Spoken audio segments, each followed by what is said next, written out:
vient de découvrir les détails du parcours 2013, les grands noms du peloton 2013. Votre regard? Ça va grimper, ça va rouler, ça va sprinter, avec une partie des meilleurs coureurs du monde.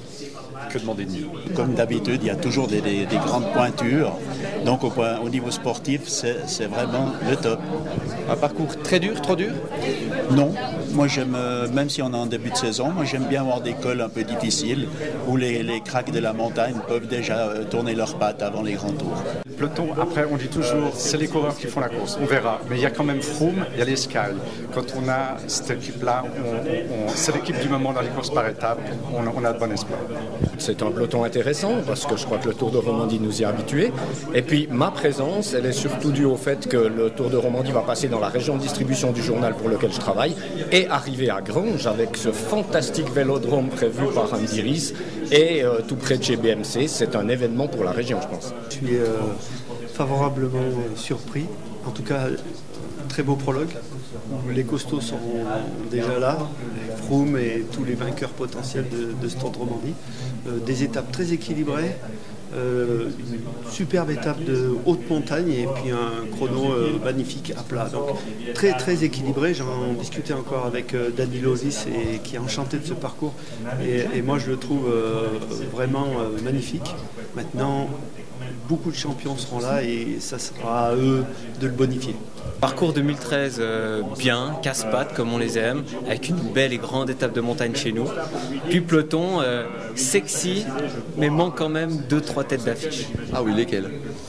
Je pense à Cadel Evans par exemple, principalement. Et puis une fois un Cancellara sur un Tour de Romandie, ce serait sympa aussi. J'aime beaucoup l'idée de faire un prologue plus long, directement avec de la bosse. Donc il y aura déjà peut-être un Froome qui va pouvoir endosser le maillot jaune, ce qui va forcer un petit peu les favoris à sortir du trou tout de suite. C'est un joli parcours parce qu'il va permettre d'entretenir le suspense du début avec un prologue qui n'est pas vraiment un prologue, c'est un mini contre la montre en côte et une arrivée avec justement un chrono et la belle étape de montagne avant. Je crois qu'au niveau du suspense, c'est réussi. J'aime aussi beaucoup l'arrivée, principe l'arrivée au plat, 10 km à Genève, avec les jets d'eau, là, je pense qu'il va y avoir des cachets, ça va être magnifique. Sans compter bien sûr la grande étape de montagne, vu que nous sommes fribourgeois, ça va partir de Marliers, avec des cols que tous les cyclistes de la région connaissent parfaitement. Là, ça va être une grosse bataille. Le col de la Crosse est magnifique. Je l'ai personnellement fait en tant que cycliste amateur, pas à la même vitesse bien sûr que les autres, mais ça va être génial. Moi, je suis très enthousiaste pour ce parcours. Très très belle étape de montagne, des sprints pour Cavendish, un contre-la-montre avec les meilleurs du monde dans la discipline pratiquement.